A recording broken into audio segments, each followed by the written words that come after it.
आज सवेरे हम निकले खाटू के लिए। रास्ते में कुछ फ्रूट्स लिए बंदरों के लिए, फिर हमारे गाड़ी की सीएनजी खत्म हो गई। हम पेट्रोल पंप पहुंचे, वहां से हमने पेट्रोल पंप से सीएनजी भरवाई। शौर्य ने कुछ पिक्चर्स ली, उसके बाद में शौर्य ने वहां से कुछ रेपर्स भी खरीदे, और क्योंकि बच्चा रह गया साथ में तो कुछ खाने के लिए लेने को बनता है, तो वहां से हमने कुछ खाने को लिया। उसके बाद हम गाड़ी को आगे स्टार्ट किया, तब शौर्य ने कहा कि मम्मी गाड़ी में आप लोकेशन लगा लीजिए खाटू का, जिसकी वजह से हमें रास्ते में दिक्कत नहीं होगी, हमें गलत रास्ते की ओर नहीं जाएंगे। तो मैंने अपने हस्बैंड से कहा, मेरे हस्बैंड ड्राइव कर रहे थे, मैंने उनसे कहा कि आप लोकेशन लगा लीजिए। हमने लोकेशन लगाया और गाड़ी को स्टार्ट किया। कई बार क्या होता है कि गूगल भी हमें गलत इंस्ट्रक्शन दे देता है, जिसकी वजह से हम 5 किलोमीटर तक गलत रास्ते पे पहुंच चले गए थे। फिर हमने किसी को पूछकर अपना सही रास्ता पकड़ा और हमने गाड़ी को आगे की ओर स्टार्ट किया। फिर हम अपनी मंजिल की ओर बढ़ने लगे। फिर शौर्य को लग गई भूख, उसने खोला जल्दी से चिप्स का पैकेट और उसने चिप्स खाना शुरू किया और बदमाशी भी करने लगा और अपने पापा से कैसा शैतानी करने लग गया। फिर शौर्य ने खाई डेयरी मिल्क, जो गर्मी की वजह से पिघल चुकी थी, इसलिए उसने अपनी ड्रेस को बहुत गंदा कर लिया। आप देख सकते हैं कि उसकी आस्तीन कितनी गंदी हो रखी है। उसने अपनी ड्रेस को बहुत गंदा कर लिया, उसने चॉकलेट खाई, पूरा मुंह खराब कर लिया। फिर उसके पापा ने उसका मुंह साफ किया और फिर हम आगे की ओर बढ़ पड़े। फिर मुझे लगी जोरों की प्यास, लेकिन गाड़ी में पानी नहीं था। फिर हमें दिख गया गन्ने वाला, तो मेरे हस्बैंड ने गाड़ी रोकी, वो नीचे उतरे और हमारे तीनों के लिए उन्होंने गन्ने का जूस बनवाया। गन्ने वाले से गन्ने का वो जूस निकाला था। फिर उन्होंने 3 गिलास गन्ने का जूस लिया। गन्ने का जूस लेने के बाद उन्होंने मुझे सर्व किया, शौर्य को सर्व किया, लेकिन मेरे वाले में स्ट्रॉ नहीं था, तो मैंने कहा कि मुझे एक स्ट्रॉ ला के दीजिए।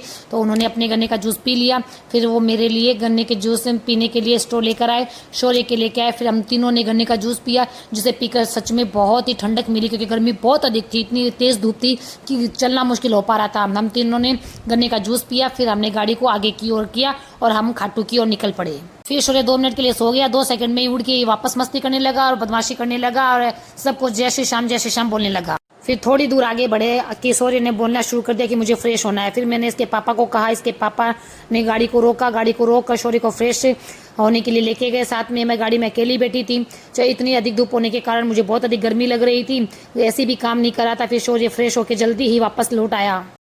फिर हम खाटू के लिए आगे बढ़े और हम हाईवे पे चढ़ चुके थे। हाईवे से खरिंगस से भी आगे निकल चुके थे। अब हम खाटू के बहुत नज़दीक थे, खाटू पहुंचने वाले ही थे।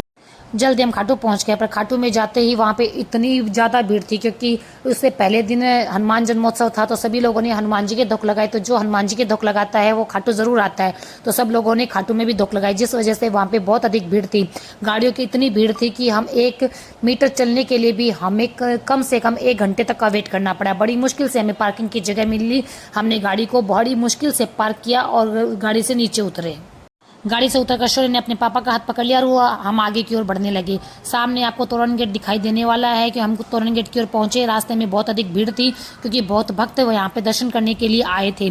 अब हम आगे बढ़ रहे हैं, आपको तोरण गेट दिखाई दे रहा होगा। शौर्य अपने पापा का हाथ पकड़े हुए फटाफट आगे बढ़ रहा था।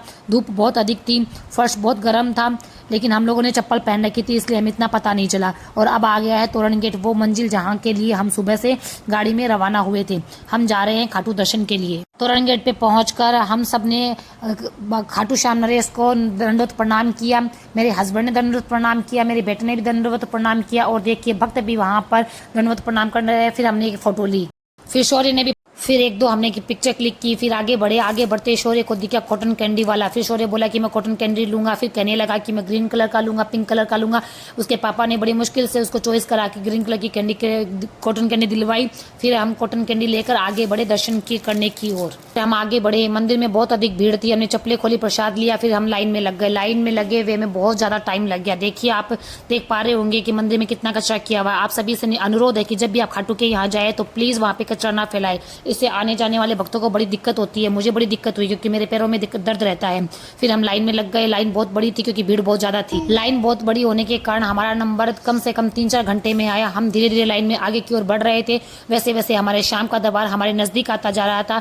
मेरे हस्बैंड को देखिए कैसे आंखें निहार कर वो बाबा के मंदिर को देख रहे हैं दर्शन के लिए। उनकी आंखें कितनी ललायत हो रखी है, वो दर्शन पाने के लिए कितने व्याकुल है। धीरे धीरे हम लाइन में आगे बढ़ते गए और अब वो नज़ारा आ चुका था, अब वो द्वार आ चुका था जिसके लिए हम इतनी दूर चलकर आए थे।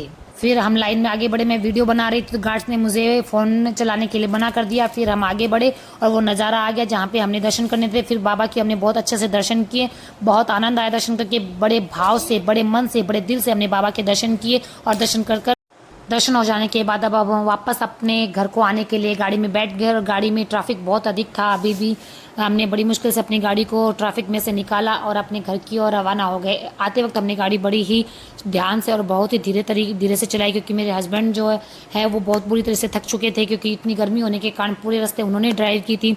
अब वो थक चुके, इसलिए उन्होंने गाड़ी धीरे धीरे ड्राइव की और हम रात्रि के 1:15 बजे अपने घर को वापस